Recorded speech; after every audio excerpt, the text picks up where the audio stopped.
인사합시다. 할렐루야. 따라합시다. 하나님, 오늘 밤도 큰 은혜 주실 줄 믿습니다. 아멘. 옆 사람 축복해 주세요. 성령의 불로 타오르십시오.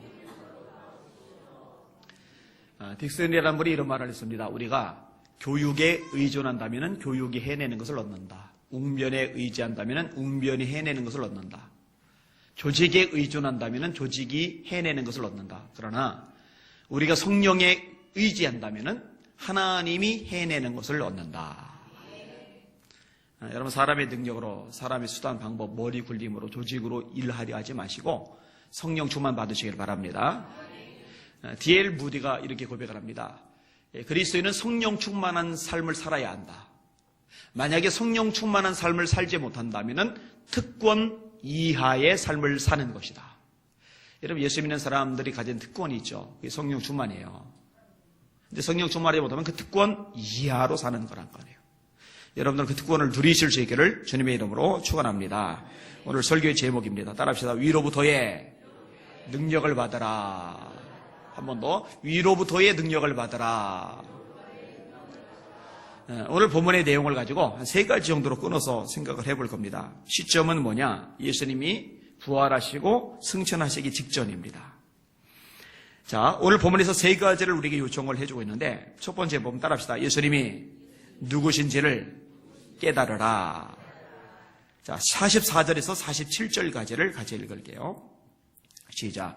또 이르시되 내가 너희와 함께 있을 때에 너희에게 말한 바 곧 모세의 율법과 선지자의 글과 시편의 나를 가리켜 기록된 모든 것이 이루어져야 하리라 한 말이 이것이라 하시고, 예, 그들의 마음을 열어 성경을 깨닫게 하시고, 또 이르시되 이같이 그리스도가 고난을 받고 제3일에 죽은 자 가운데서 살아나는 것과 또 그의 이름으로 죄사함을 받게 하는 회개가 예루살렘에서 시작하여 모든 족속에게 전파될 것이 기록되었으니. 아멘. 여러분, 성경이 누구에 대한 기록이죠? 그렇죠. 예수님에 대한 기록입니다. 요한복음 5장 39절입니다. 너희가 성경에서 영생을 얻는 줄 생각하고 성경을 상고하거니와 이 성경이 곧 내게 대하여 증거하는 것이로다. 이 성경이 곧 내게 대하여 증거하는 것이로다. 성경은 예수님에 대해서 증거를 하는 겁니다. 성경을 읽으면서 예수님을 더 알아가지 못한다면 성경을 잘못 읽는 거예요. 예수님을 알아가는 게 본질입니다. 근데 오늘 본문에 보니까 성경을 3가지로 나누는데 율법과 선지자의 글과 시편이라고 되어 있어요. 그러니까 율법서, 선지서, 시가서. 율법서, 선지서, 시가서. 이 구약을 나눈 거죠. 한번 따라합시다. 율법서, 선지서, 시가서. 이거는 상식입니다. 예수 믿는 사람들은 이런 건 기본으로 좀 알고 계셔야 돼요. 그래서 모세오경이 뭐냐? 창세기, 출애굽기, 레위기, 민수기, 신명기. 이런 건 이제 기초예요, 기초. 가급적 창세기부터 계시록까지 그 순서도 다 외워 놓으세요. 그 정도 기본적으로 해 놓으시는 게 좋습니다. 자, 몇 가지만 예로 들겠습니다. 율법서, 모세오경을 지칭하는 것인데 여기서 예수님에 대해서 예언해 놓고 있어요. 예언해 놓고 있습니다. 여러분, 예수님에 대한 예언의 제일 첫 번째 내용이 혹시 어디 나오는지 아세요? 창세기?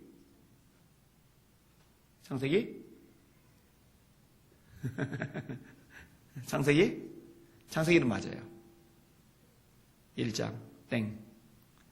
몇 장에 나온지 아세요 혹시? 창세기. 제가 원복음이라고 꽤 여러 차례 얘기를 드렸는데, 원복음. 프로토 이벤겔리움. 창세기 3장 15절.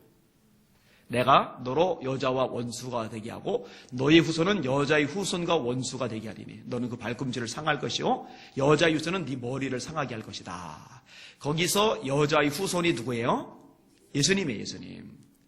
여러분, 전부 다 남자의 후손입니다. 마태복음 1장에 보면은 아브람과 다윗의 자손 예수 그리스도의 세계라. 아브람이 이삭을 낳고. 우리 상식으로 이해가 안 가요. 아니, 사라가 낳지. 뭔 아브람이다, 아브람이. 근데 아브람이 이삭을 낳고, 이삭은 야곱을 낳고, 야곱은 다말에게서 베레스 세레를 낳고, 베레스는 헤스론을, 헤스론은 람을, 람은 암미나답을, 암미나답은 나손을, 나손은 살몬을, 살몬은 보아스를, 보아스는 이새를, 이새는 다윗왕을 낳으니라.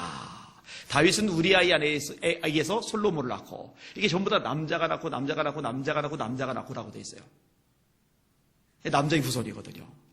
그런데 여자의 후손, 왜 예수님은 여자의 후손이냐? 마리아가 요셉과 정혼하고 함께 살기 전에 성령으로 잉태가 되었기 때문에. 창세기 3장 15절, 이 첫 번째 복음입니다. 그래서 원복음이라고 얘기하는 겁니다. 따라합시다. 원복음. 이걸 아셔야 돼요. 제가 여러 번 강조를 했는데 좀 놓치신 것 같아요. 창세기 3장 15절입니다. 창세기 49장에 이런 말씀이 있습니다. 홀이 유다를 떠나지 아니하며 치리자의 지팡이가 그 발 사이에서 떠나지 아니하시기를 실로가 오시기까지 미치리니 그에게 모든 백성이 복종하리로다. 유다 지파에서 메시아가 탄생할 것이 예언이 되고 있는 거예요. 신명기서부에 보면은 나와 같은 선지자 하나를 하나님이 일으키실 텐데 그의 말을 들으라. 거기서 나와 같은 선지자, 모세가 하는 말이에요. 나와 같은 선지자는 여러 선지자를 말하는 게 딱 한 선지자. 예수님을 가리키는 거예요. 이 율법서에 예수님에서 말씀하고 있는 거죠. 그 다음에 선지서에서 예수님에 대해서 말씀하고 있어요. 제가 이거는 많이 인용을 했어요. 여러분, 가장 유명한 데가 이사야 53장이죠. 아마 제가 구약 성경 중에 제일 많이 인용하는 구절이 아닐까 싶어요. 그런 실로 우리 질고를 지고 우리 슬픔을 당하였거늘 우리는 생각하기를 그가 하나님에게 징벌을 받아서 고난을 당한다 하였노라. 그가 찔림은 우리의 허물을 인하며 그가 상함은 우리의 죄악을 인함이라. 그가 징계를 받음으로 우리가 평화를 누리고 그가 채찍에 맞음으로 우리가 나음을 입었도다. 우리는 다 양 같아서 그릇 행하여 각기 제 길로 갔거늘 하나님께서는 우리 무리의 죄악을 그에게 담당시키셨도다. 이 이사야 53장 예수님에 대한 예언이죠. 예수님이 부자의 무덤에 들어가죠. 아리마대 요셉이 자기 무덤을 내놓잖아요. 이사야 53장이 예언되어 있어요. 다 예언된 대로 이루어지는 겁니다. 미가서 5장 2절에 예수님께서 베들레헴에서 태어날 것이 예언되어 있잖아요. 스가랴 9장 9절에 예수님께서 예루살렘 입성을 하시는데 뭘 타고 입성하십니까? 나귀를 타고. 근데 나귀 타고 입성하는 내용도 스가랴 9장 9절에 예언되어 있어요. 그는 겸손하여 멍에 매는 짐승의 새끼를 탔도다. 나귀 새끼, 멍에 매는 짐승의 새끼를 탔도다. 그 말씀을 성취하시기 위해서 예수님이 나귀를 타신 거예요. 시가서에는 어떤 것들이 있어요? 예를 들어서 시편 22편에 보면은 나의 하나님 어찌하여 나를 버리셨나이까. 어디서 많이 듣던 고백이죠. 십자가의 가상칠언. 시편 22편 1절입니다. 시편 22편을 읽어보면은 내 손과 발을 찔렀나이다. 내 옷을 제비 뽑나이다. 머리를 흔들리며 조롱하는 모습까지 예언이 다 되어 있어요. 시편 16편에 이렇게 고백합니다. 이는 내 영혼을 음부에 버리지 아니하시며 주의 거룩한 자로 썩지 않게 하실 것임이니이다. 이런 다윗이 썼어요. 근데 다윗은 썩었어요. 죽어서 사라졌단 말이에요. 이거 부활에 대해서 예언하고 있는 거거든요. 그런데 분명히 죽기는 죽었는데 썩지 않으신 분이 계세요. 누구예요? 예수님. 그 예수님에 대한 예언이거든요. 그러니까 율법서와 선지서와 시가서, 이 구약을 나눈 세 가지 항목인데 이 세 가지 항목이 결국 전부 다 어디에게 초점이 맞춰져 있냐면 예수 그리스도 그분에게 초점이 맞춰져 있는 거예요. 그래서 주님 말씀이 맞는 거죠. 너희가 성경에서 영생을 얻는 줄 생각하고 성경을 상고하거니와 이 성경이 곧 내게 대하여 증거하는 것이로다. 이 말씀이요 다 이루어져요. 나를 가르쳐 기록된 모든 것이 이루어져야 하리라 한 말이 이것이라. 오늘 본문의 내용이죠. 여러분, 예수님 십자가에 매달리셨을 때 가상칠언 중에 한마디가 다 이루었다죠. 다 이루었다. 이게 두 가지 의미라고 제가 말씀을 드렸어요. 첫째는 빚을 졌어요. 제가 노예로 팔려가야 돼요. 그런데 나는 해결 방법이 없어요. 근데 돈이 많은 부자가 나를 불쌍히 여기고 내가 갚을 수 없는 이 빚을 주인에게 대신 갚아줬어요. 그러면 저는 자유를 얻죠. 요게 다 이루었다요. 테텔레스타이. 저와 여러분의 죄값이 있어요. 이 죄값을 청산하지 못하면 지옥 가야 돼요. 마귀의 종로로 돼야 돼요. 그런데 이 죄값을 저와 여러분이 해결할 방법이 없어요. 근데 예수님이 십자가의 피를 흘리심으로 그 피값으로 우리 죄값을 다 깨끗하게 청산해 주셨어요. 그럼 우리는 자유를 얻게 되는 거죠. 더 이상 지옥 안 가도 돼요. 더 이상 마귀에게 끌려다니지 않아도 돼. 그래서 예수 믿어야 되는 거예요. 예수 안 믿으면 절대로 안 되는 거예요. 그래서. 그리고 다 이뤘다라는 말의 또 한 가지 의미는요. 구약의 시편과 선지서와 예언서와 율법서와 선지서와 시가서에 기록된 예수님에 대한 모든 예언의 말씀을 예수님이 하나도 빠뜨리지 않고 다 이루었다라는 뜻입니다. 내가 다 이루었다. 그래서요, 수백 가지 예언의 말씀 중에 예수님이 이루지 못한 말씀은요, 하나도 없어요. 기가 막혀요. 저는 성경을 읽다가 예수님을 믿게 되었어요. 책 읽듯이 성경을 읽었는데, 아니, 타종교도 많은데, 무하메드도 있고, 공자도 있고, 고타마 시타르타도 있고, 이상하게 하면 찬물교도 있고, 조로아스토교도 있고, 이렇게 종교가 많은데, 왜 예수님만 믿어야 돼? 근데 성경도 읽고, 제가 몰몬경도 읽었다니까요. 불령도 갖다 놓고 읽어보고, 일반 책도 읽어보고. 그런데요, 이건 비교 차원의 대상이 안 돼요. 말씀대로 다 이루시는 분은 예수 그리스도 한 분밖에 없어요. 자, 예수님이 다 이루셨는데 그 핵심 사항이 뭡니까? 오늘 본문에 언급되고 있죠. 그리스도가 고난을 받고 제3일에 죽은 자 가운데서 살아날 것. 따라합시다. 예수의 죽음, 예수의 부활. 이게 핵심입니다. 아까 말씀드렸죠. 왜 죽으셨어요? 저와 여러분의 죄를 사하기 위해서 죽으신 겁니다. 그럼 저와 여러분 죄인입니까? 예, 죄인입니다. 여러분 이것을 인정하는 게 신앙의 기본입니다. 때가 찼고 하나님의 나라가 가까이 왔으니 회개하고 복음을 믿으라고 예수님이 말씀하셨는데 자기가 죄인이라는 사실을 인정하지 못하는 사람은 회개 자체가 불가능합니다. 회개는 그래서 세 가지 의미를 가지는 거예요. 내가 죄인임을 아는 것, 내가 죄인임을 가슴 아파하는 것, 그리고 내가 죄인임을 알고 가슴 아플 뿐만 아니라 죄에서 방향을 돌이키는 것. 그래서 이것이 진짜 회개고 구원의 문인 거예요. 여러분들은 여러분들이 죄인이라는 걸 아십니까?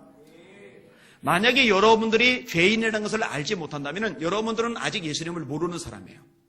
아직 하나님 앞에 여러분의 정체를 모르는 사람이에요. 아직 구원과 거리가 먼 사람이에요. 내가 다른 사람과 비교해 볼 때 도덕적으로 깨끗하고 그래도 착하게 살고 그래도 다른 사람에게 도움을 주며 살고 그러니까 나 정도면 그래도 괜찮다라고 생각한다면 뭔가 근본적으로 신앙이 잘못되어진 거죠.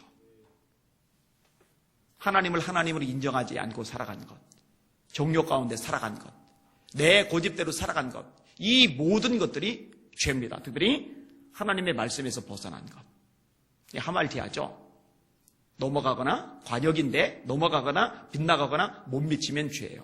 하나님의 말씀이 있는데 이 말씀을 넘어가는 것 죄죠. 이 말씀에 못 미치는 것도 죄입니다. 이 말씀에 빗나가는 것도 죄입니다. 자, 예를 들어서 가늠하지 말아라. 가늠했어요. 넘어갔죠. 죄예요. 그런데 사랑하라 말씀하시는데 사랑하지 못했어요? 못 미쳐요? 이것도 죄예요. 그러니까 세상적인 죄의 개념을 가지고 교도소에 가고 재판을 받고 이런 개념을 가지고 죄를 따지기 시작하면은 나 정도는 괜찮다고 생각해요. 왜냐? 교도소에 있는 게 아니니까. 근데 성경에서 말씀하고 있는 죄의 기준은 말씀입니다. 말씀. 용서해라. 근데 용서하지 않고 미워하며 살아요. 죄입니다. 죄예요, 죄. 그리고 이 모든 죄가 우리에게 죽음을 가져다 주고 심판을 가져다 주는 거예요. 그런데 예수님이 십자가에 열린 피로 말미암아 이 죄가 깨끗하게 씻음 받는 줄 믿으시기를 바랍니다. 그래서 예수님은 이름했듯이 자기 백성을 저희 죄에서 구원할 자 이렇게 말씀해주고 계시는 겁니다.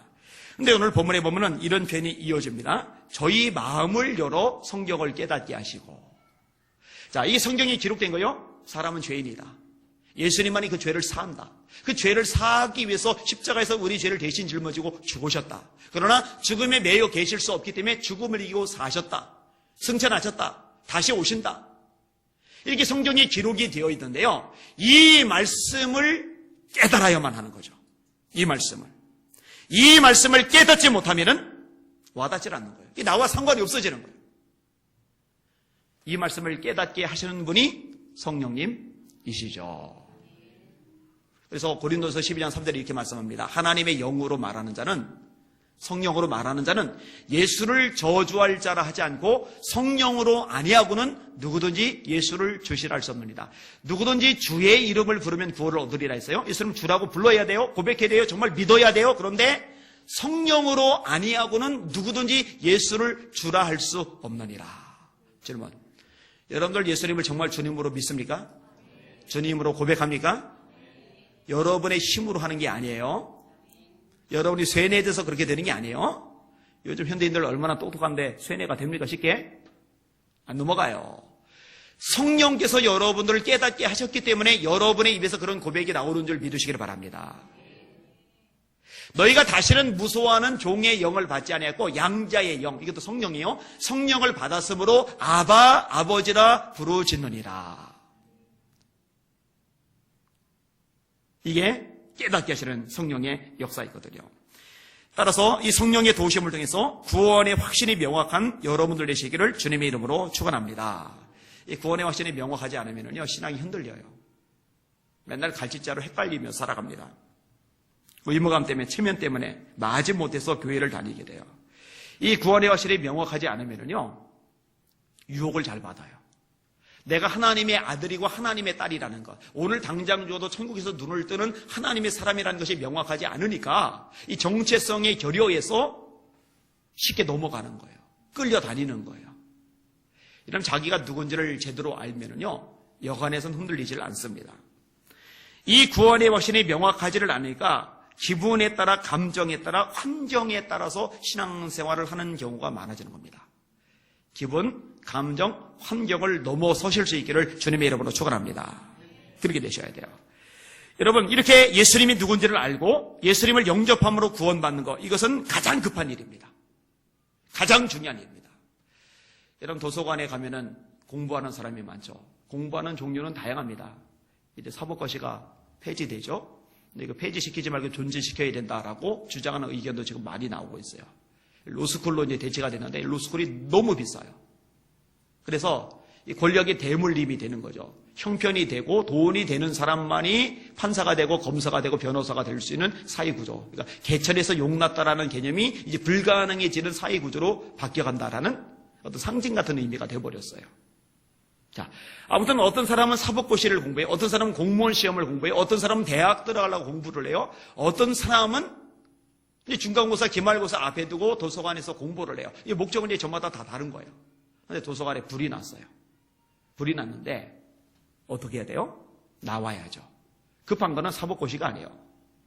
중간고사가 아니에요. 공무원 시험이 아니에요. 급한 것은 자기 목숨이 사는 거예요. 빨리 나와야 되는 거죠. 이번 시험이 얼마나 중요한지 아세요? 라고 따지는 것은 어리석은 겁니다. 여러분, 마찬가지입니다. 우리가 다양한 일, 이것저것 할 일, 예수님이 초대했을 때 나는 소를 샀으니 시험해 봐야 된다. 나는 밭을 샀으니 가서 봐야 된다. 나는 장가 갔으니 섹시하고 함께 있어야 된다. 그러면서 안 왔잖아요. 그들은 결국 잔치자리에 참여하지를 못해요. 예수님이 구원을 향해서 부르시는데 저마다 바쁜 거예요. 나 대학 가야 돼. 나 처자식 먹여 살려야 돼. 나 이거 해야 돼. 저거 해야 돼. 그거 해야 돼. 그러면서 놓치게 되면은 이거는 정말 큰 문제가 생길 수밖에 없는 거죠. 다시 말합니다. 가장 급한 것은 구원입니다. 따라합시다. 보라, 지금은 은혜 받을 만한 때요. 보라, 지금은 구원의 날이로다. 지금 예수님을 인생의 주님으로 영접하시기를 바랍니다. 지금 예수님을 하나님의 아들로 믿으시고 고백하실 수 있기를 주님의 이름으로 축원합니다. 이거보다 중요하고 이보다 급한 건 없어요. 예수님이 누군지를 알아야 돼요. 자, 두 번째, 오늘 본문에 무슨 말씀을 하는지 따라합시다. 예수님을 알았다면 이제 전하라. 48절을 읽을게요. 시작. 너희는 이 모든 일의 증인이라. 자, 이 모든 일이 뭐예요? 예수님의 십자가의 죽음, 예수님의 부활, 이 일의 증인이다. 여러분, 이 표현이 참 재밌어요. 사도행전 1장 8절도 그렇죠. 오직 성령이 너희에게 임하시면 너희가 권능을 받고 예루살렘과 온 유대와 사마리아와 땅끝까지 이르러 내 증인이 되리라 하시니라. 여러분, 증인과 변호사의 차이가 뭐죠? 증인과 변호인의 차이가 뭐예요? 변호인은요, 증명을 해나가야 돼요. 이게 설득을 해나가야 돼요. 특별히 판사를 설득해야죠. 그런데 증인은 뭐예요? 그냥 자기가 경험한 것, 자기가 본 것을 이야기만 하면 돼요. 여러분, 저와 여러분들을 향해서 성경은 오늘 본문도 그렇고 사도행전 1장 8절도 그렇고 증인이라고 말씀해요. 따라서 예수님을 체험한 경험이 있어야 돼요. 기독교는 체험의 종교입니다. 제가 이제 썬다싱 얘기를 가끔 끄집어내잖아요. 썬다싱이 히말라야를 넘나들면서 인도와 티베트 지역에 복음을 전하는데 1년 내내 눈 덮여 있는 설산, 이 추위에 1년 내내 눈이 덮이는 이 설산에 온천물, 따뜻한 물이 있다. 근데 누군가에게 말을 했는데 그 사람이 안 믿어요. 그래서 다음번 이동 때 그 사람을 데리고 가서 거기다 물에 손을 잠그게 했어요. 자, 그 사람이 동네에 내려가요. 온천이 있다. 안 믿어요. 돌았다고 그래요. 상식적으로, 논리적으로 설명을 하는 거예요. 봐라, 거기는 기온이 차다. 1년 내내 눈이 덮여 있다. 그러니 상식적으로, 논리적으로 따뜻한 물이 나올 수가 없다. 그런데 이렇게 말하든 말든 상관이 없어요. 왜냐? 본인이 체험을 했잖아요. 손을 넣어봤잖아요. 여러분, 우리 하나님도 마찬가지입니다. 이 지식으로 아는 거는 한계가 있어요. 시편 34편에 보면은 너희는 하나님의 선하심을 맛보아 알지어다. 하나님의 선하심을 맛보아 알지어다. 수박에 대해서 논문 100편을 읽어도 이해 못해. 근데 한 입을 딱 베서 먹어보면 이게 수박이구나.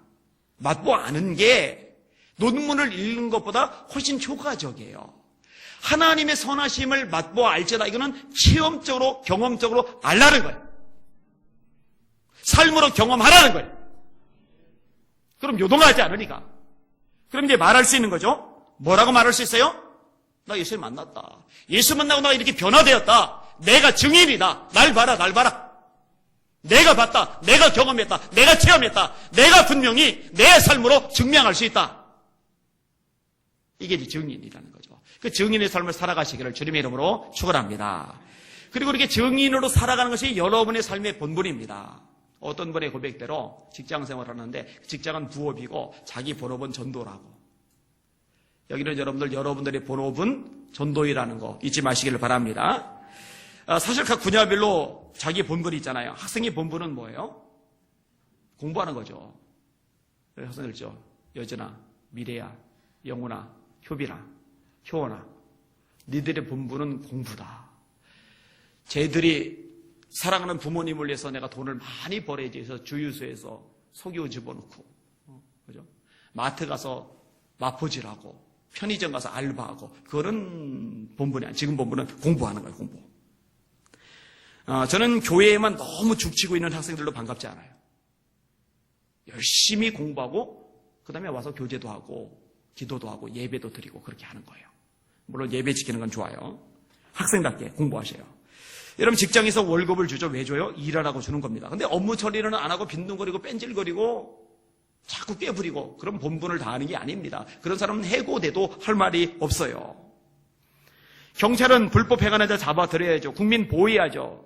근데 불량배들이 애꿎은 시민을 괴롭히고 있는데 그 보더니 그냥 소닥 보듯이 이렇게 지켜보고 있다가 그냥 지나가면은 본분을 다하는 게 아니죠. 뇌물 바꿔서 불의를 행하는 사람들 살짝 눈 감아주면 그건 본분을 다하는 것이 아니죠. 불이 났는데 소방수가 빨리 꺼야지 소방호스 들고서 와, 잘 탄다. 날도 추운데 따뜻하니 좋네. 이러고 있으면 안 되잖아요. 그죠? 꺼야죠. 누군가 안에 있으면은 달려 들어가서 사람을 건져내야죠. 그게 본분이죠. 마찬가지로 저와 여러분의 본분은요, 복음을 전하는 겁니다. 증인으로 사는 겁니다.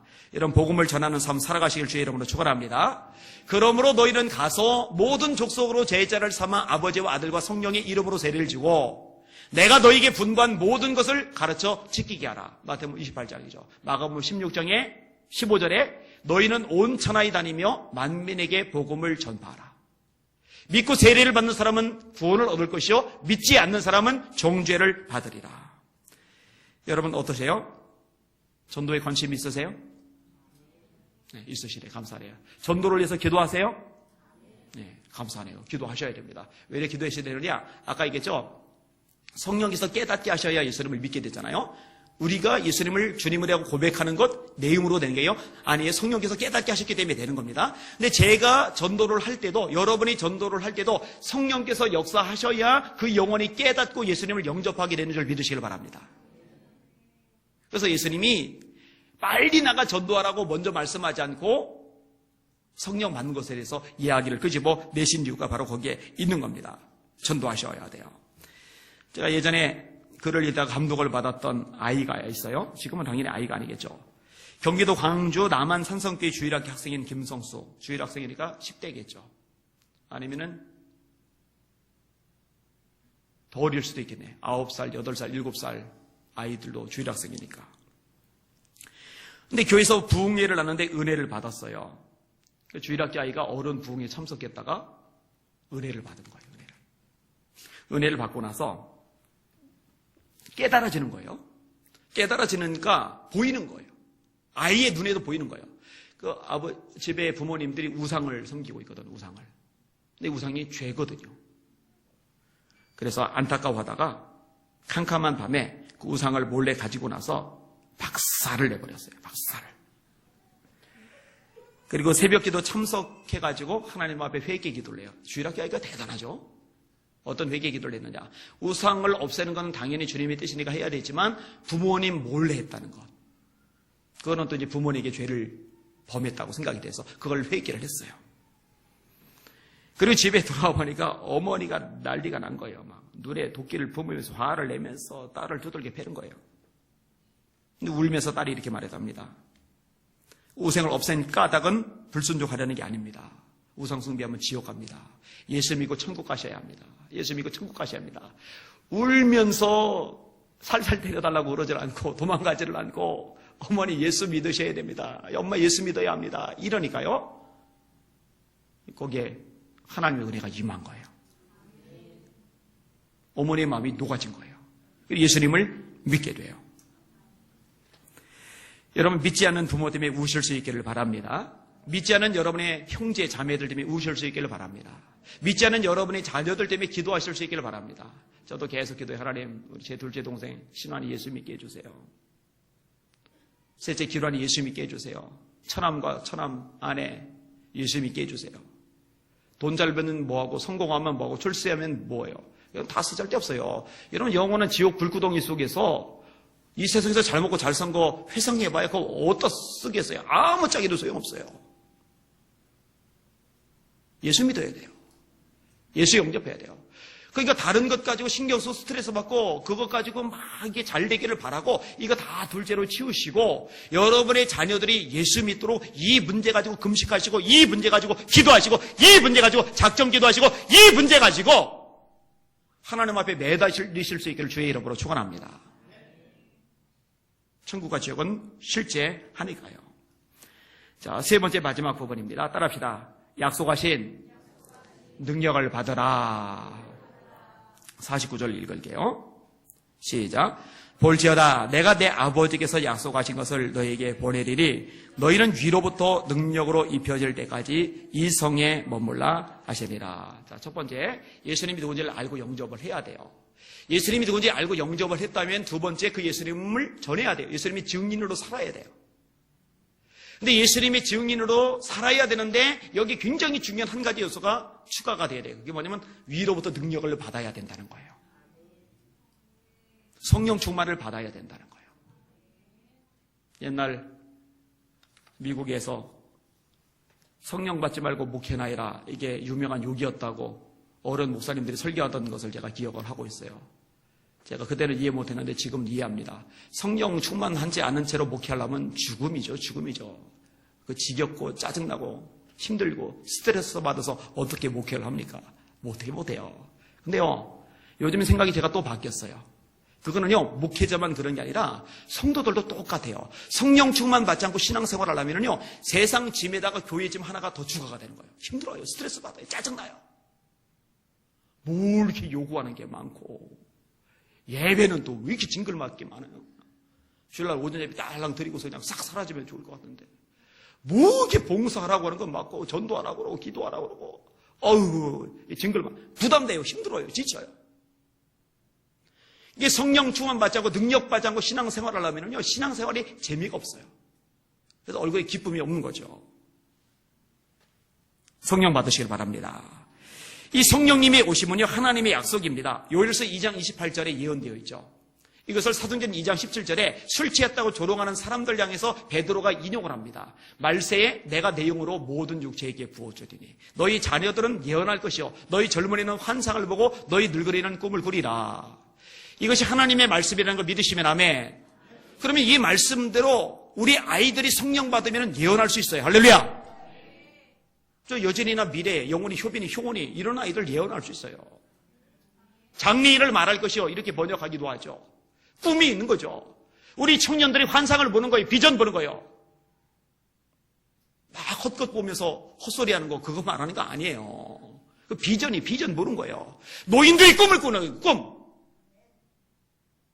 꿈에 막 사는 시커먼 개가 막 쫓아오는 꿈 꾸고 그런 꿈 말하는 게 아니라 하나님께서 거룩한 꿈을, 위대한 꿈을, 소망의 꿈을 노인들에게도 꾸게 해주시는 거예요.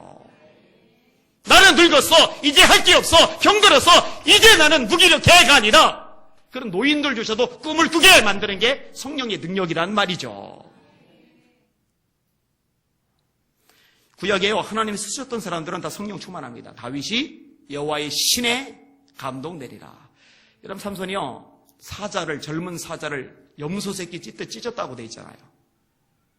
여러분 사람이 그렇게 못합니다. 사실 사자는 둘째치고요, 개도 그렇게 못합니다. 물론 치와와 같은 경우는 할 수 있어요. 우리 우장로님 정도쯤 되면 치와와 정도는 찢을 수 있어요.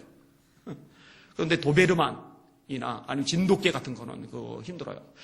하물며 사자 찢기는요, 찢기죠. 근데 하나님의 신이 임하시니까 사자를 찢는 거예요, 사자를. 사울도 처음에 그랬죠. 모세도 그랬죠. 모세가 너무 힘들다고 그러니까 하나님이 모세 주변에 70명의 장로들에게 성령을 부어주셨죠. 엘리야는요, 엘리사 졸졸 따라다니다가 나도 엘리야처럼 쓰임받고 싶은데 그래서 마음에 작정했어요. 그 작정이 뭐예요? 엘리야가 성령 충만한 거, 갑절로 성령 충만 받는 거. 그게 엘리사의 일생일대의 꿈이었어요. 목표였어요.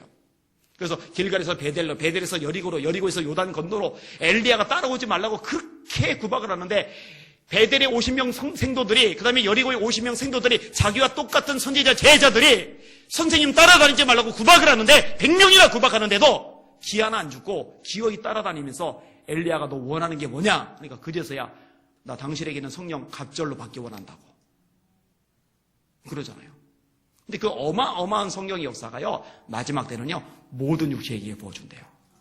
그러니까 여기는 여러분들 모두에게, 담임 목사인 저에게만 아니라 우리 장로님에게만 아니라 여기는 모두에게 하나님이 성령을 주신다고 약속하셨으니 그 약속의 말씀을 믿으시길 바랍니다.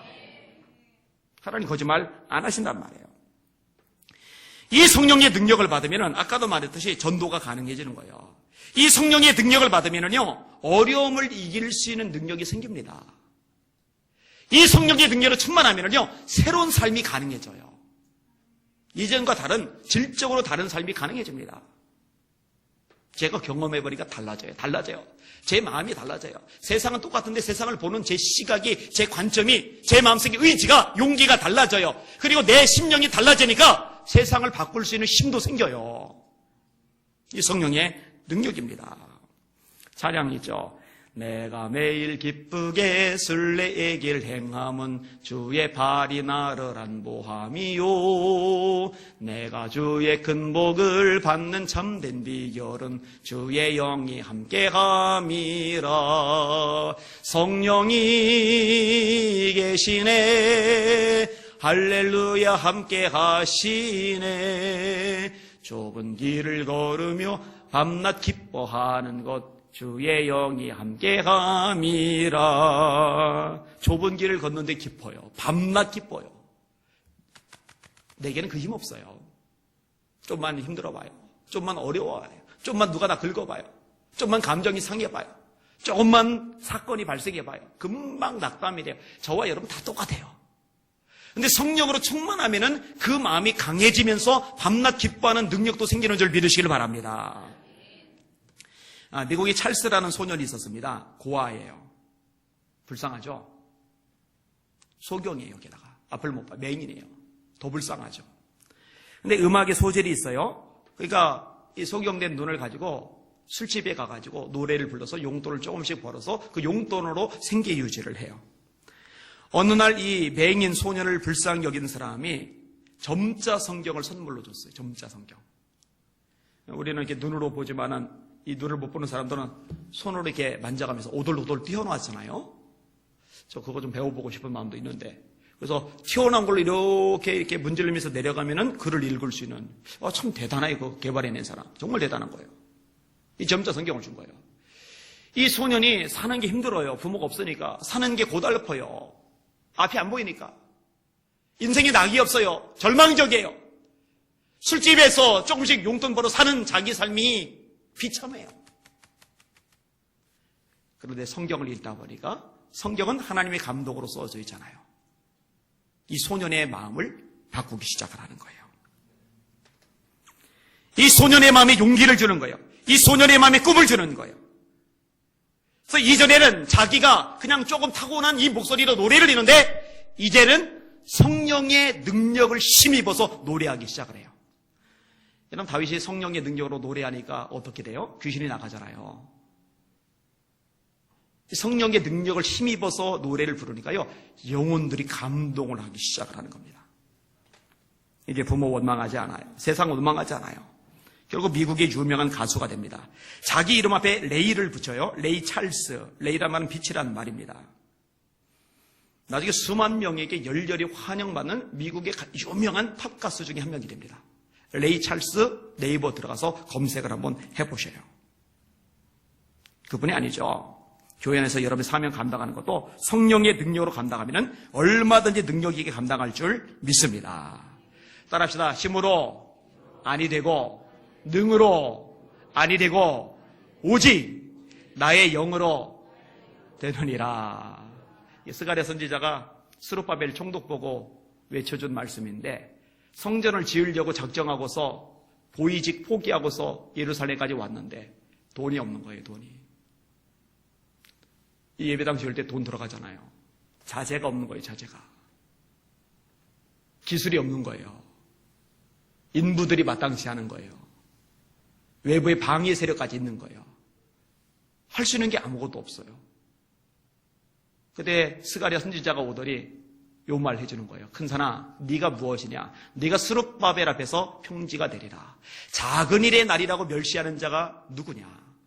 그리고 주어지는 말씀이죠. 사실 더 앞부분의 말씀이기도 합니다. 4장 6절이니까 이는 힘으로 되지 아니하고 능으로 되지 아니하며 오직 나의 영으로 되느니라. 돈 없지, 자재 없지, 기술 없지, 인부 없지, 방해 세력 있지, 애써도 용서도 발버둥을 쳐도 도저히 안 되지, 불가능하지. 그래서 포기하고 싶지, 절망하고 싶지. 그러나 성령이 역사하면 된다. 여러분 인생도 마찬가지입니다. 용쓰고 애쓰고 발버둥을 쳐도 안 되는 것들 성령께서 역사하시면 됩니다. 여러분 자녀들도 마찬가지입니다. 성령께서 잡아주시면 됩니다. 이 교회도 마찬가지입니다. 성령께서 역사하시면 됩니다. 성령 충만 받으시기를 주님의 이름으로 축원합니다. 자, 세 가지 제가 오늘 말씀을 드렸어요. 첫 번째 뭐예요? 예수님이 누구신지를 알아야죠. 여러분 예수님이 누구인지를 아시기를 바랍니다. 예수님을 영접하시기를 바랍니다. 이건 제일 급해요. 그 다음에 두 번째, 예수님이 누군지를 아셨다면 이제 아직 예수님이 누군지를 모르는 사람들에게 예수님이 누군지를 알려주시기를 바랍니다. 이번 추수감사절까지 하여튼 작정하세요. 한 명 이상 전도할 생각을 하세요. 전도 정 못하게 해서는 돈 주고 사오세요. 사다가 안 치세요. 일당 주고서. 그날 제가 복음 전할 테니까. 추수감사절 때. 아니 그 다음 주에라도. 자, 예수님이 누군지를 알아라. 예수님이 누군지를 전해라. 그런데 여기 중요한 요소가 한 가지가 들어가야 된다고 그러죠. 위로부터 능력을 받아라. 능력 받으시기를 바랍니다. 원수마귀가 볼 때 요즘 기독교들 만만한 거예요. 우스운 거예요. 가짜는 거예요. 하찮은 거예요. 그런데 우습게 보던 이 원수마귀가 예수님께 성도들을 보는 순간에 와, 영적으로 용사들인 거예요. 잘못 건드렸다가는 자신이 작살나게 생겼어요. 그래서 감히 검들일 엄두도 내지 못할 만큼 성령 충만한 우리 성도들 되시기를 주님의 이름으로 축원합니다. 이게 능력 있는 게, 여러분 큰 교회, 대형 교회가 큰 교회가 아니에요. 영적으로 강한 교회가 진짜 큰 교회입니다. 여러분 그렇게 되시기를 주님의 이름으로 축원합니다. 아멘. 기도하겠습니다.